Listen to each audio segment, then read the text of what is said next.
are again. Welcome to another TeleDynes live stream.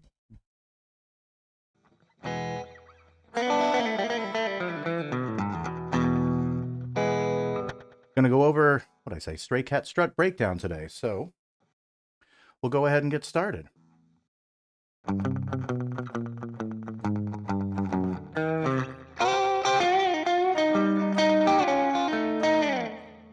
Okay, so we'll go one piece at a time. So that very beginning, that's just chromatic. Right? And I play it down here.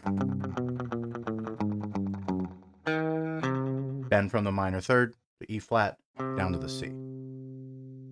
Then you go up and you do the lick.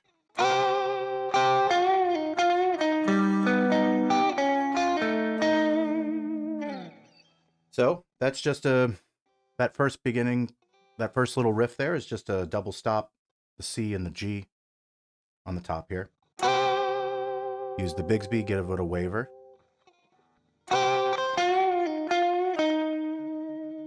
Pretty typical blues thing in there. Then you do an arpeggio up a G augmented. You keep that index finger and slide it down 2 frets. D flat, F, C sharp flat, C sharp F if you want to think of it that way. Then A, E flat.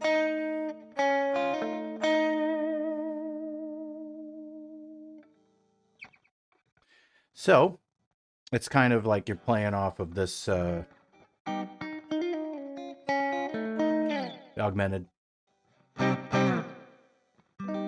Little 9 thrown in there. And the 4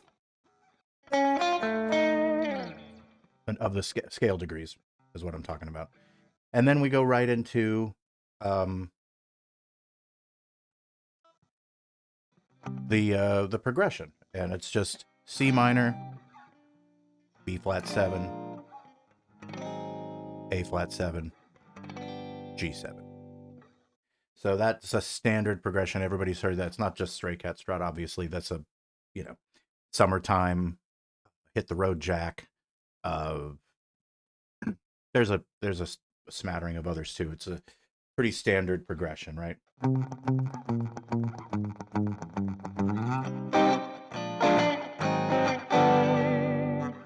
And in the very beginning, he does these little octave things. Kind of slides down like that.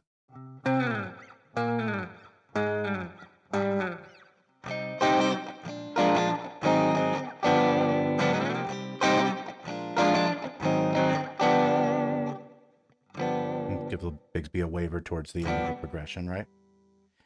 And then it goes into, the oohs and all that stuff, and then the first verse. And it's that whole verse is just over that progression, around and around and around, and there's a stop on the C minor. Then it goes into a kind of a B part. It's not a bridge, it's just the same progression. It's just that you go down, you play F minor.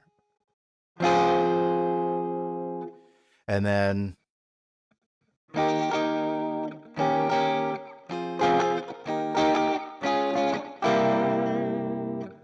and so it's F minor, E flat, D flat, C7.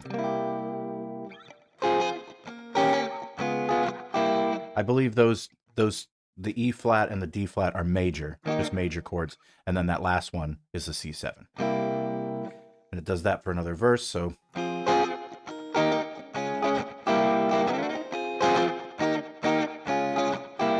keeps going, stop again on the F minor. Then it goes back to the progression on C. And I don't think it doesn't do the F minor, E flat, D flat, C7 again. It does that one time and then back to that. And then we go into the first guitar solo.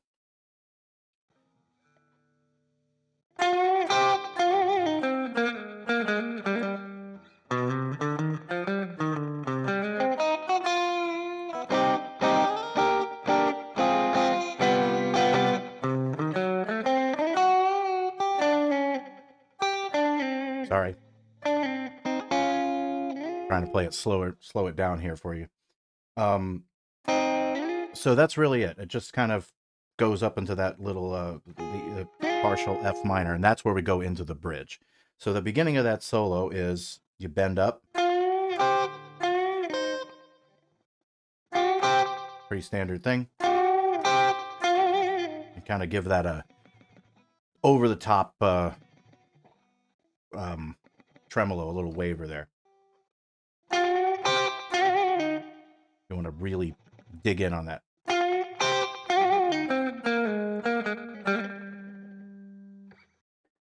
And that next part is I'm still pentatonic. I'm sliding down.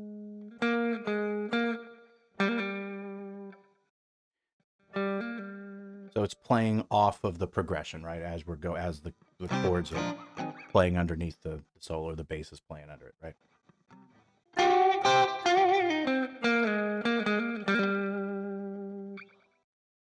And it's just a quick little trill there from the G to the B flat.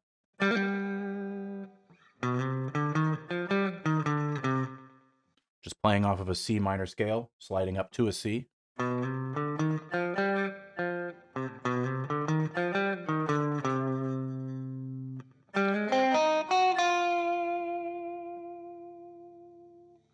So that's playing off of that. By the time we're getting to that point, right, we're over the A flat. So you're just climbing up an A flat. A flat 7, there it is. And you go down a half step to the F, and then you're over the G7, right? So it's just playing off the chords.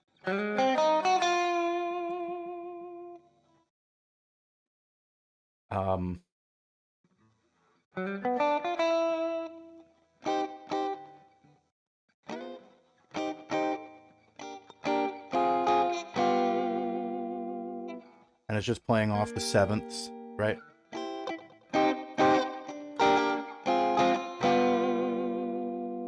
You could just play the chords really if you wanted to, but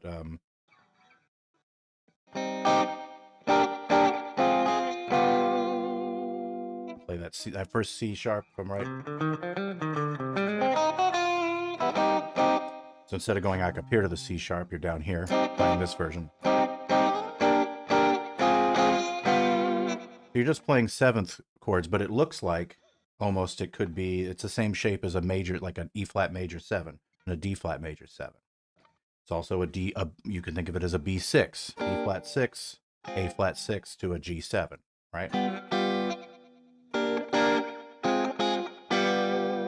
So that's what's going on there. It would be a B flat 6, A flat 6. But just shape-wise, sometimes I like to think, oh, this shape looks like that shape looks like that, and it's just a few notes difference that changes the whole chord. So now that's still a G7. The only difference the way I'm doing it here is that I have on the G, I'm not playing the flat 7th down here, it's up here. And then this part, that's just a diminished scale.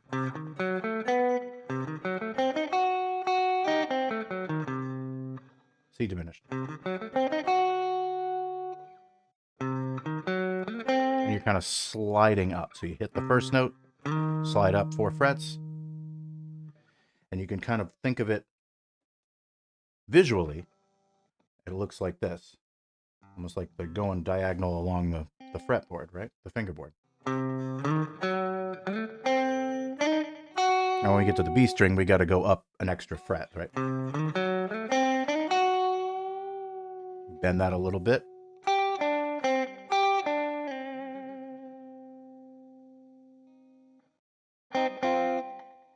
Right? And then that last little bit, just sliding up to the chord because we're going right into the bridge. So after that, G, D down to the C. And then the bridge is F minor 7.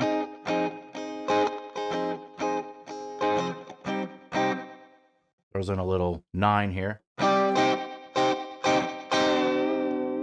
Right?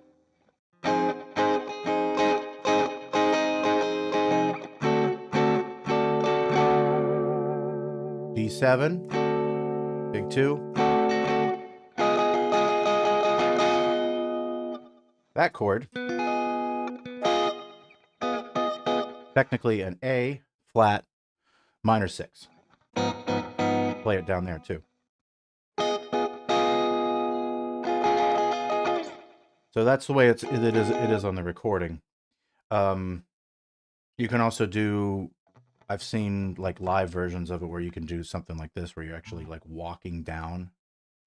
So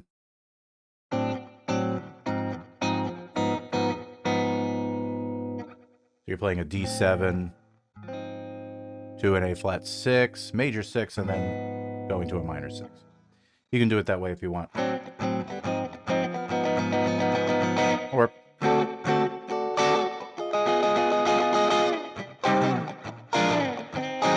and we're into the chorus part, so that's where it says Stray Cat Strut. And I believe the rhythm on that part is a little bit different. Instead of playing downstrokes, playing all upstrokes. Very similar to the octave thing we did at the very beginning, except we're playing the whole chords, right, in the song. Oh, another stop. Then we go into, it's a bass solo, I guess. But the guitar is actually doing a couple of things here too, and I believe there's like a tremolo going on. And it's just like down, up. You're playing the partial chord on the bottom register and then on the top. Use the Bigsby for a waiver. We don't play the B flat, and we just go right to the A. We play a G sharp, G7 sharp 5 there.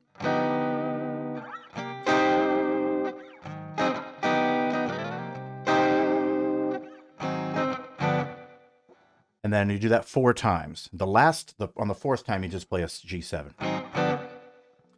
And I think it's the rhythm pickup that's going on. At least that's the way I always do it. And you never really use the bridge pickup in this tune. It's just the middle for the bulk of the song. And then this part right here, I'll flip to the rhythm pickup, but whatever you want to do.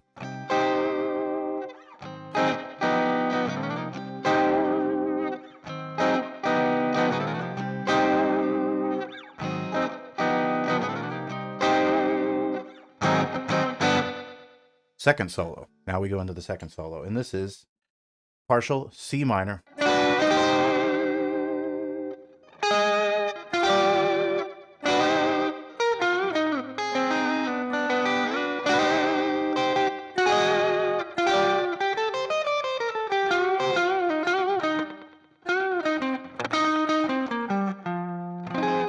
The bridge again.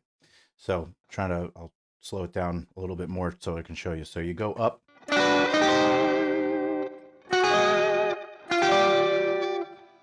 So those are partial chords there.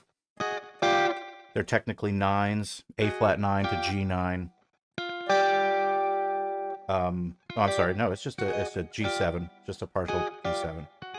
So you got the flat 7, you got the 5th, and you got the root right there. You just hold that, and it goes to the B. The song is going to the B flat, and then we just play the A flat.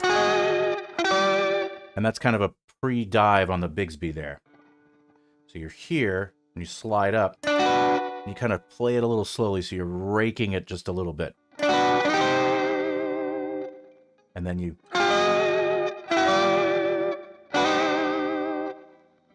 grab that B flat there, bend down to the minor 3rd. Whoops.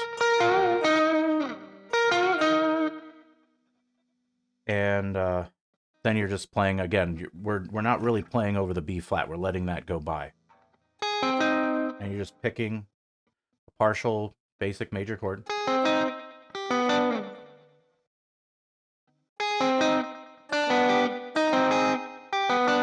However you want to pick that. It's top, third string, second string.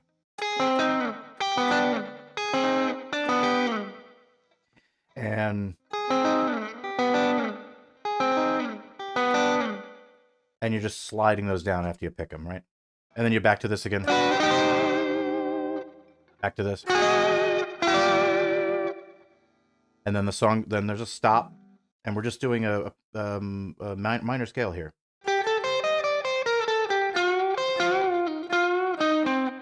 Rake.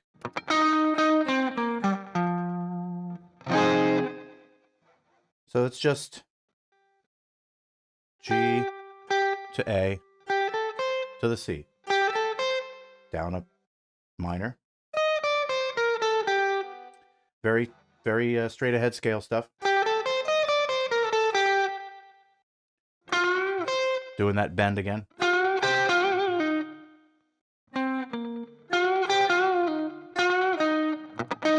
That's kind of it's a rake. And you're just playing, you're not really pronouncing the fifth and the fourth string. You're just kind of muting those a little bit, and you're just really popping that minor third.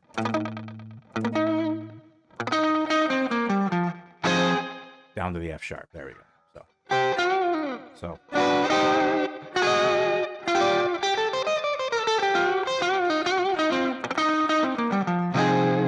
Right. So after that, it goes back to the bridge again. Same thing.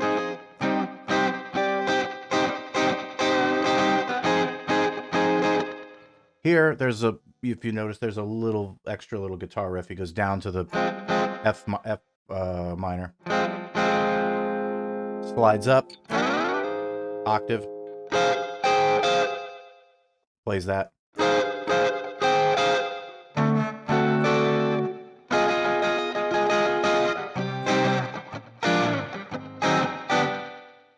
That's that's the whole structure. It goes through that one final time for the chorus, does a stop, and then does that chromatic thing again, just like we did at the beginning.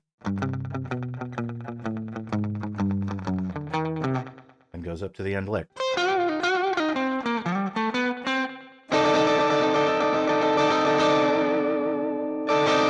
Right? So it's pretty straight ahead, similar to the beginning. Almost like we're going to go into the beginning riff, but we don't. Or typical ending. Walking up the scale from the fifth. And it's a major walk up, not a minor. Like,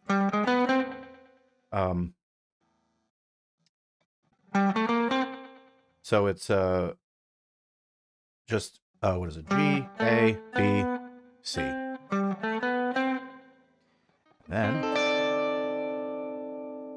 the ending chord. So I guess you could call that an A13, A9 13. No, technically not, because there's no flat 7 in there.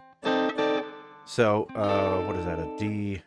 I'm trying to remember how you would say that. D7. Yeah.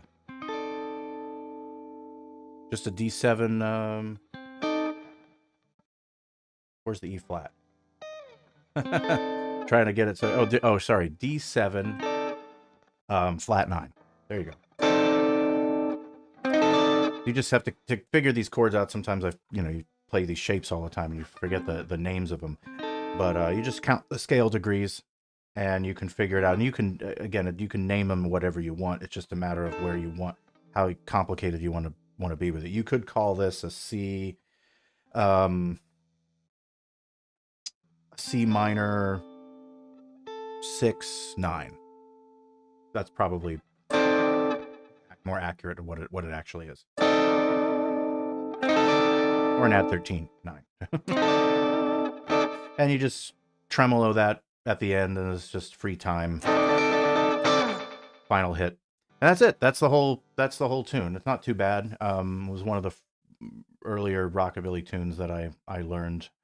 Um, Not the first. The first I think was 20 Flight Rock, so everybody kind of goes there, um, just because it's so common.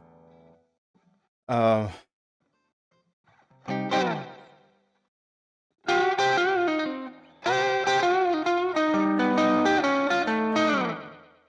always like that opening riff. So anyway, that's a quick play. I might be able to turn that into a quick play lesson. I have a separate video up from just going over this, but put a couple of chord blocks up there. I can do that to kind of give you a basic idea. And this has been requested to do a full length video the way on the other lessons I've done on the channel. And I am going to do that. It's just going to be a little ways down the line.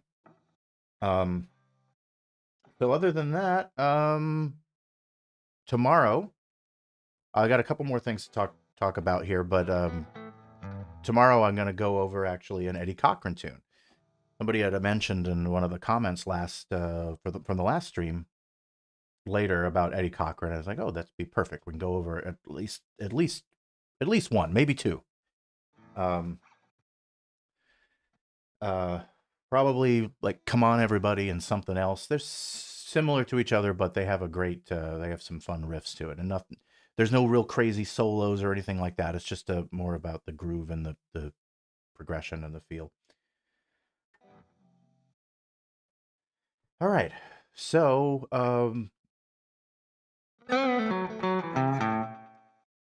for the rest of the stream, there was something that was interesting to me that came up the other day about AI doing playing music with AI, and it's you see more and more and more of it, just the generative stuff, but also the musical stuff. And the one thing that some musicians have complained, oh my God, we're going to lose our jobs. AI is going to take over everything. It's like, well, AI is kind of really useless to me. I mean, I've looked at it and gone, okay, well, I'm open to the idea. Maybe it could be helpful, but it's completely based on prompts. So as a musician, as somebody that wants to create and write music, I can't use the AI because it just does everything for you. It makes the song. And so you've seen things pop up, I'm sure, if you've looked through, like at least it pops up on my YouTube feed of this is Led Zeppelin as a 50s band, right? For example, or as a big band or something like that. And but all it does is just take the lyrics and turn it into typical 2-6-5-1 progressions or 1-4-5 progressions. It's not the song. The lyrics are there, but the melody's different. The chord progressions are different. It's not even the same, not even close. So it's not really changing the genre of the music in the same way that's a band like Postmodern Jukebox would do it, where they actually play the song. You're playing the chord progression. You're just playing it as a 20s swing tune or something. Now that's kind of cool. That has I think that's fun once in a while. But yeah, the AI thing just doesn't do that. So for me, trying to use AI in the creative process, I'm open to it, but it just isn't going to do anything that I really want to do. If I could go in and say, hey, I have this melody, I have these lyrics, I have this groove, this progression, or whatever, write, maybe finish it a little bit, or maybe write in a horn part to go along with it, or potentially make the lyrics fit the melody that I've come up with. Some sort of useful tool to help kind of work as an assistant or work as a co-songwriter or something like that. Like you would be working with somebody else when you're writing songs together. And it doesn't do that. So there's completely um I don't see the point in it right now, at least for music anyway. Um and it's funny because I've been thinking about it, and And you know, for the as the channel starts to grow, you start getting sponsorship requests and that sort of stuff to kind of do a demo for a product or talk about a product or promote a product. So, which is fine. I'm open to doing that. You know, we all need to further. I want to further the career for my career, further the channel, and of course make some money if I can. And I got a request to do something for an AI program, and I'm just it's just not something that I'm gonna do. And I was thinking about coming on here and like talking about it right now, and kind of criticizing it a little bit. It's like, so I just can't just say something like this and then turn around and do an ad for, hey, use this generative AI, because it's gonna, even if you're not no musical expertise, you can create your own songs. It's like, no, that's kind of defeats the whole purpose of it. So anyway, that's my take on it. Until they actually get to the point where it's a little bit more manipulative, you can really manipulate the software to do something useful to someone, be an to a company, to what's the word I'm looking for? Uh Enhance your creative ability.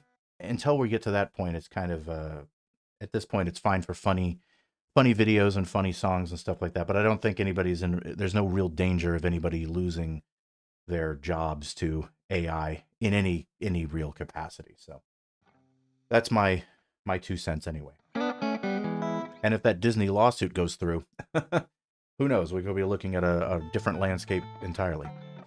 So we until next week.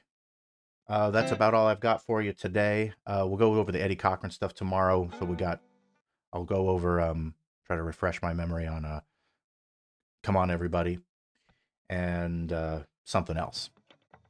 So thanks again for tuning in, and we'll see you next time. Have a good one, everybody.